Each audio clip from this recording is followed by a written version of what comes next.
Assalamualaikum warahmatullahi wabarakatuh.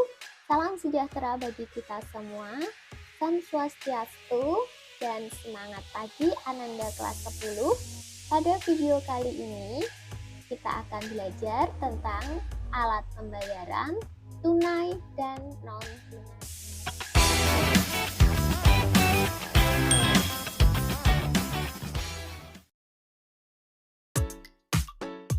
Alat pembayaran digunakan sebagai media untuk melakukan berbagai macam transaksi.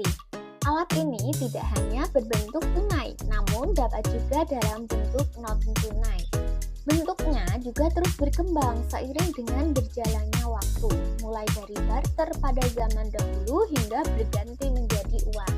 Namun, fungsi dari alat pembayaran tersebut tetaplah sama, yaitu pembayaran transaksi yang harus dibayarkan haruslah sesuai dengan nilai transaksi tersebut atau nilai lain yang sudah disetujui oleh pihak-pihak yang melakukan. Pembahasan yang pertama mengenai alat pembayaran tunai. Pada sistem pembayaran tunai, instrumen yang digunakan berupa uang, baik uang kertas ataupun uang logam. Manusia pada zaman dahulu belum mengenal kegiatan pertukaran. Hal ini dikarenakan karena masyarakatnya masih primitif atau biasa. Nah, seiring perkembangan peradaban manusia untuk saling melengkapi kebutuhan satu dengan yang lainnya, masyarakat menukarkan barang mereka dengan barang milik orang lain. Perdagangan dengan cara tukar menukar antara barang dengan barang lain disebut barter atau pertukaran in natura. Adapun syarat untuk melakukan kegiatan barter adalah sebagai berikut. Orang yang akan melakukan kegiatan barter harus memiliki barang-barang yang ditukarkan. Kemudian yang kedua, barang yang dipertukarkan harus saling dibutuhkan antara kedua belah pihak dalam waktu yang sama. Kemudian yang ketiga, barang yang dipertukarkan meskipun kegiatan barter terlihat mudah, namun seiring berjalannya waktu terdapat berbagai kesulitan dalam melakukan barter. Kesulitan-kesulitan tersebut mendorong manusia untuk menciptakan kemudahan dalam hal pertukaran dengan menetapkan benda-benda tertentu sebagai alat tukar. Sehingga pada perkembangan uang yang kedua adalah uang barang atau commodity money.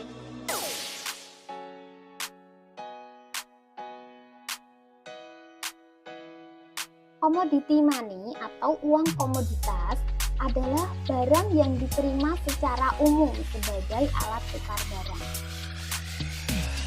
Barang tersebut tetap memiliki nilai meskipun tidak sedang digunakan sebagai uang.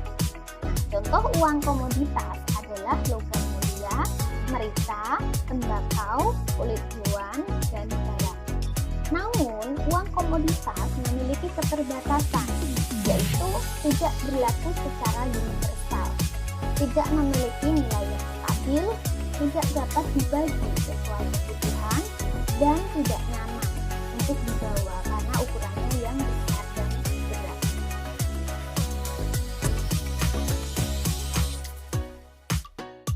Sistem barter dan uang barang yang memiliki berbagai kesulitan membuat manusia berusaha untuk menemukan alat pertukaran yang lebih baik lagi. Pada perkembangannya, manusia menetapkan benda yang paling cocok untuk dianggap sebagai alat tukar menukar, yaitu logam.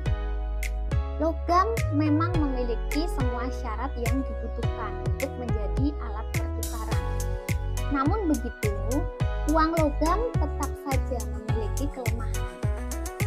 Berikut adalah kelemahan uang logam, yaitu memerlukan tempat penyimpanan yang besar, sulit membawa dalam jumlah banyak karena berat, sulit menambah jumlahnya, jumlah logam mulia tidak lagi dapat menyesuaikan dengan kebutuhan, dan juga persediaan emas atau dolar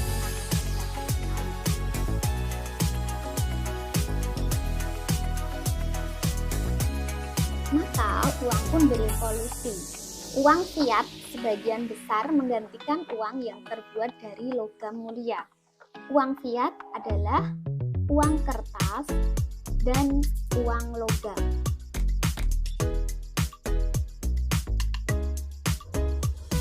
Uang kertas dan uang logam ini dikeluarkan oleh pemerintah sebagai alat pembayaran yang sah yang masih berlaku sampai saat ini. Kelemahan dari uang kertas dan uang logam yaitu mudah dicuri dan cukup berat untuk dibawa dalam jumlah yang besar. Untuk mengatasi masalah ini digunakanlah uang giral yang terdiri dari cek, giro, dan kuesa. Cek yaitu perintah dari seseorang kepada bank tempat dia memiliki rekening untuk mengirimkan uang dari rekeningnya ke rekening orang lain yang menyetorkan cek tersebut. Meskipun demikian, kita juga menghadapi kesulitan dalam menggunakan cek karena pembayaran tidak bisa dilakukan dengan cepat di lokasi yang berbeda serta membutuhkan biaya administrasi yang mahal. Kesulitan ini mulai teratasi dengan perkembangan teknologi dan komunikasi, sehingga kita bisa menggunakan kartu debit, kartu kredit, dan uang elektronik sebagai transaksi nasional. Internet di sini telah mempermudah kita untuk melakukan transaksi pembayaran karena dapat dilakukan secara langsung dan lebih cepat. Pembayaran secara elektronik pun semakin maju seiring dengan perkembangan e-commerce atau electronic commerce atau perdagangan elektronik.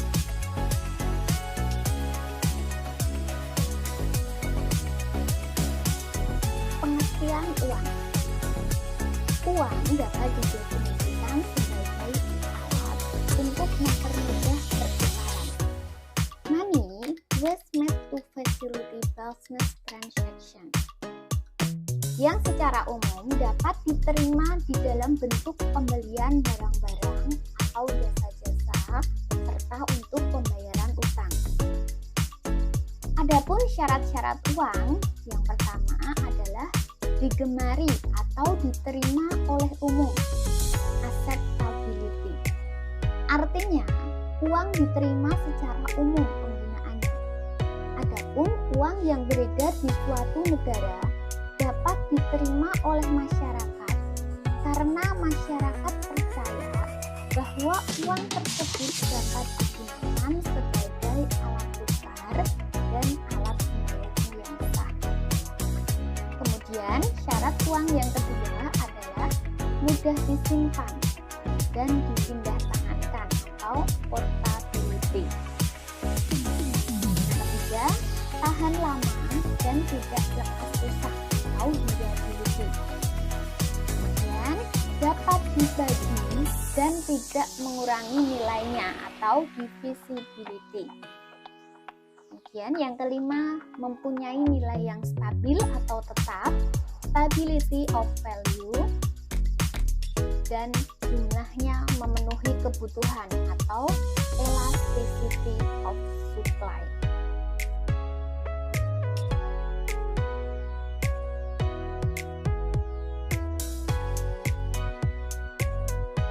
Ada begitu banyak fungsi uang. Fungsi-fungsi uang dapat digolongkan dalam fungsi asli dan fungsi turunan. Yang termasuk fungsi asli uang adalah sebagai alat tukar menukar dan sebagai satuan hitung. Fungsi uang sebagai alat tukar tidak diragukan lagi. Misalnya, seorang petani membutuhkan cangkul. Dia dapat menjual hasil panen untuk mendapatkan uang. Uang hasil penjualan panen digunakan untuk membeli cangkul. Kemudian contoh lainnya, sebagai seorang siswa, kalian pasti pernah membeli buku dengan uang. Jadi, uang berfungsi sebagai alat tukar. Sebagai satuan hitung atau pengukur nilai, uang digunakan untuk menghitung harga sebuah barang. Nilai suatu barang dapat diukur dengan uang. Misalnya, harga pulpen Rp6.000 dan harga buku tulis Rp2.000. Ini menunjukkan bahwa nilai pulpen 3 kali nilai buku tulis. Kemudian untuk fungsi turunan, terdiri dari standar atau ukuran pembayaran yang ditunda sebagai alat penyimpan kekayaan dan sebagai alat pengalih nilai atau kekayaan. Sebagai standar atau ukuran pembayaran yang ditunda, ini digunakan untuk menyatakan ukuran utang, sehingga uang dijadikan daya beli yang dapat dinyatakan dengan unit-unit yang pasti dan menurut pedoman atau ukuran. Misalnya adalah lebih masuk akal bila kita meminjam uang 5 juta selama 10 tahun daripada meminjam 2 ekor sapi. Berikutnya, alat penyimpan kekayaan. Manusia berusaha untuk tidak mengonsumsi semua pendapatannya. Sisa pendapatan yang tidak dikonsumsi disimpan di rumah atau di bank untuk keperluan pada masa yang datang. Dengan kata lain, manusia menyimpan uang untuk kebutuhan masa mendatang atau mengantisipasi pengeluaran yang tidak terduga sebelumnya. Kemudian, uang sebagai alat pengalih nilai atau kekayaan. Di sini, uang dapat berfungsi untuk mengalihkan nilai. Misalnya, Ibu Linda dipromosikan oleh PT XYZ untuk menduduki jabatan Kepala Cabang di Makassar. Sebelumnya, Ibu Linda telah memiliki rumah di Jakarta. Ibu Linda berhasrat untuk memindahkan rumah miliknya tersebut ke Makassar. Dia menemukan jalan keluar, yaitu menjual rumah di Jakarta dan membeli rumah di Makassar. Menurutnya, tidak mungkin memindahkan fisik rumah dari Jakarta ke Makassar. Jadi, di sini uang berfungsi sebagai alat pengalih nilai atau kekayaan. Jenis uang. Uang dapat dikelompokkan berdasar sifat yang mengeluarkan, bahan uang, negara yang mengeluarkan, dan jenis uang. Berdasarkan pihak yang mengeluarkan, uang dibedakan menjadi uang kartal dan uang giral. Uang kartal adalah uang kertas atau uang logam yang beredar di masyarakat.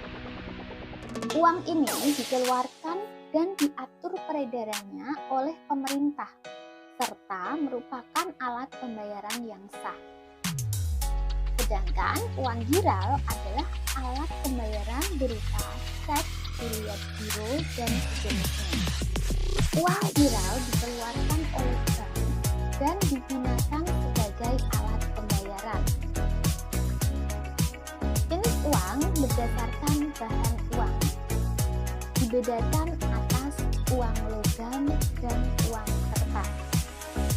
Uang logam adalah uang yang bahannya terbuat dari logam berupa emas, perak, atau logam lainnya yang beredar sebagai alat pembayaran.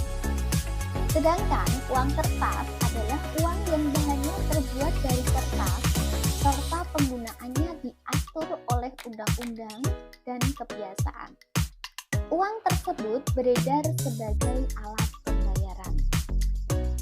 Kemudian yang ketiga, jenis uang berdasarkan negara yang mengeluarkan dibedakan atas uang domestik, uang regional, dan uang internasional.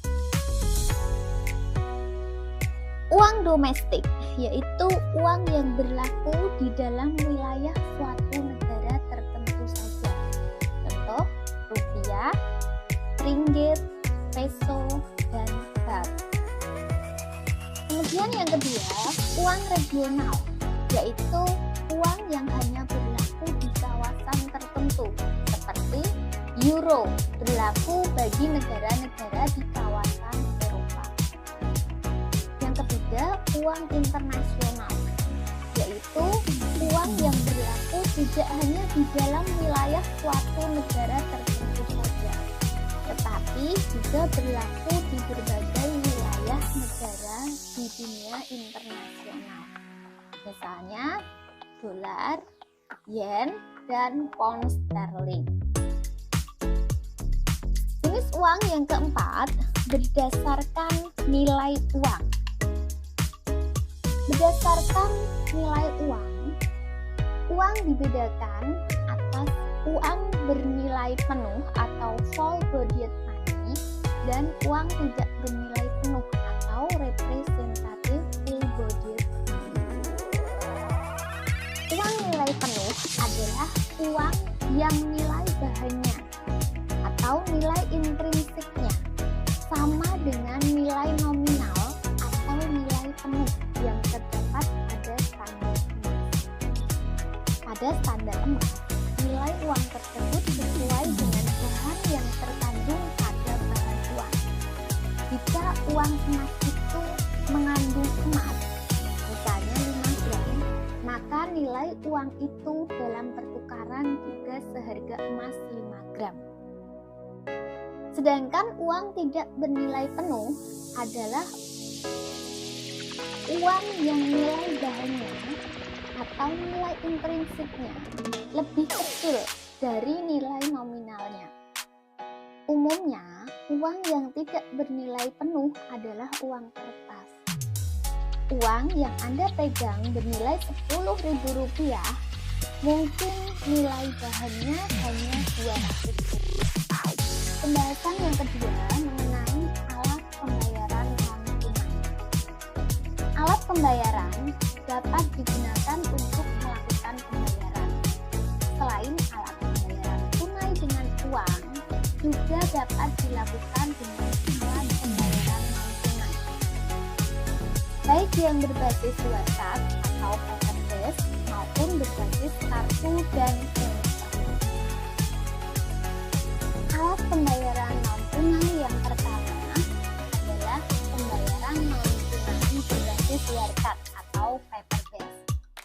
WearCard adalah surat berharga yang dikeluarkan oleh suatu bank sebagai instrumen penarikan dana nasabah yang memiliki fasilitas rekening giro atau rekening koran.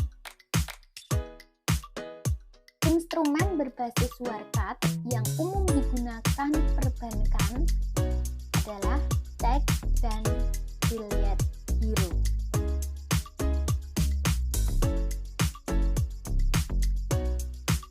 Cek adalah surat berharga atau WearCard berupa perintah dari nasabah kepada bank dengan ditandatangani oleh nasabah sebagai penagihnya untuk membayar tanpa syarat sejumlah uang tertentu kepada seseorang atau pihak tertentu atau yang ditunjuk olehnya atau kepada pembawa cek tersebut.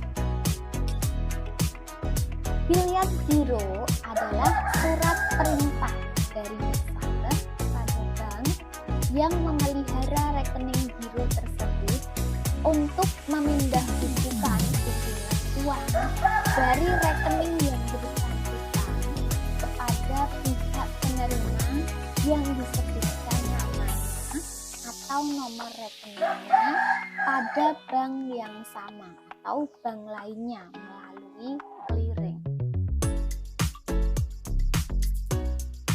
Alat pembayaran non tunai yang kedua berbasis kartu dan elektronik, terdiri dari kartu kredit, kartu debit, dan uang elektronik.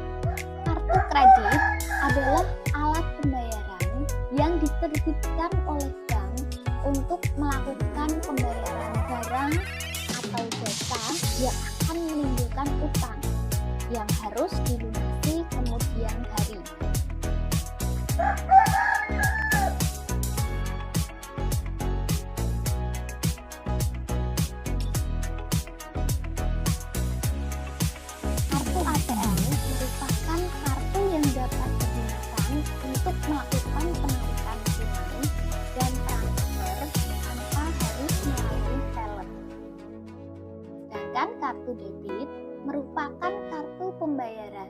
yang diterbitkan oleh bank yang berfungsi sebagai pengganti uang tunai yang mengacu pada saldo tabungan pemegang kartu. Perbedaan antara kartu ATM dan kartu debit terdapat pada penggunaannya. Kartu ATM hanya digunakan untuk mengecek saldo tabungan, penarikan tunai, melakukan transfer, dan tidak dapat digunakan untuk berbelanja. Uang elektronik adalah alat pembayaran yang diterbitkan atas dasar nilai uang yang disetorkan terlebih dahulu. Misalnya, link aja, GoPay, Dana, maupun OP.